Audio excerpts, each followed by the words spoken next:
Well,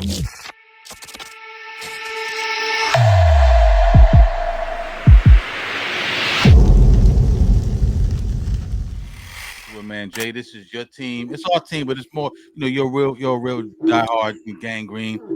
Uh, but let me just preface it by saying this, man. New York sports, particularly NFL football, we've been going through like a spiritual cleansing, if you will. You know what I mean? A energy cleansing.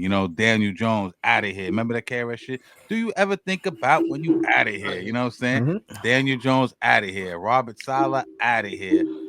Rogers potentially could be out of here. Joe Douglas out of here. Joe Shane and Dable potentially could be out of here. Everybody's getting their walking papers, man. But the news came down today. Jay was first on it. He dropped it in the chat. Joe Douglas gets fired. It's been a fucking embarrassing Jet season. Real quick, if you had told me before the season started, because I was caping for the Jets. I picked them to win the division. I thought they'd be better than Buffalo. Buffalo went through a lot of personnel changes. They lost a lot of guys. I didn't think Miami was ever that strong. I thought the Jets, had it. But if you had told me the Jets potentially had upgraded their offensive line, if you had told me they acquired a Hall of Fame QB, albeit he's aging, but he's still a Hall of Fame QB. If you had told me they'd have two of the best receivers in the game, if you told me they'd have maybe one of the best running backs in the game and a really good guy who's in that running back room with them, if you told me they have defensive animals like Quentin Williams, Quincy Williams, Javon Kinlaw, Will McDonald, Jermaine Johnson, even though he's hurt, Saw, CJ Reed, and you told me they was going to be last in the division and trash, I would have told you you're fucking nuts.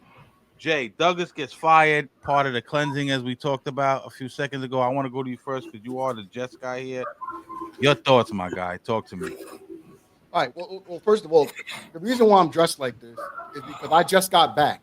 I was at the funeral at MetLife, where they lowered the fucking casket into the ground on the Jets season. Right? They lowered it in. It was a great fucking turnout too. Like the food was good. Everything was fucking like really, really upscale shit. We had a lot of the Jet greats there. Joe Namath was there. Got to break bread with him for a little bit. Curtis Martin, one of my guys, he was there. It was a really good turnout to kind of turn the lights off on this fucking disaster of a season that we had to witness. And it's not, what's the worst part? It's the worst part, y'all. The shit ain't even over. I gotta watch more of this shit, right? We're on a bye this week. I get a chance to actually just kind of decompress and get ready for more fucking heartache. Because that's what I do. That's what I do, bro. I embrace the heartache. And I've been embracing it my whole fucking life. Fucking following this absolute disaster of a dysfunctional fucking team.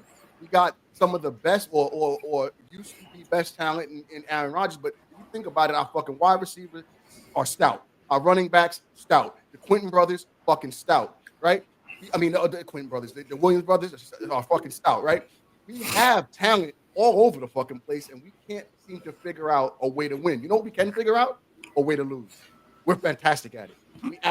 We got that shit mastered. I've never seen a better team. Like this shit is crazy. Like if the teams were fucking getting Lombardi trophies for losing, you could just scratch us into the fucking trophy right now because we are the number one fucking losingest team on the fucking face of the earth right now.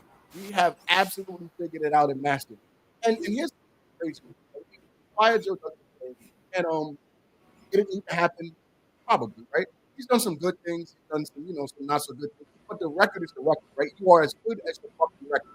And our record has been more than sub 500 since he's been around. It's like 30 and 60 or some weird number. I don't have the exact stat in front of me, but it ain't good, right? So when you look at it through that lens, it's absolutely time for us to turn the lights out. And they called the meeting, and think about this too.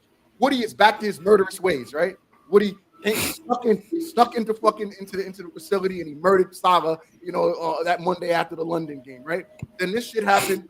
Yeah, say fucking right, fucking chloroformed him, right? And then he slept on it on Monday. And he said, you know what? Yeah, I haven't fulfilled my bloodlust. I got to kill another motherfucker. So he eased in and he wiped out Joe Douglas because Trump is back in office. He's empowered. Go ahead. Yeah, exactly.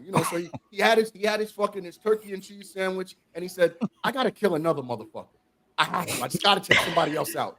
And Joe Douglas was there, and he ain't done. Right? He's not done. But with that being said, I digress. I just want it to fucking end. I've been trying my hardest not to curse, but this is what comes out when I start to think about this team from my childhood till now as a grown man, and I gotta watch another what Six fucking games. Yeah. six. It's unbelievable, unbelievable. And I'll leave it there, guys.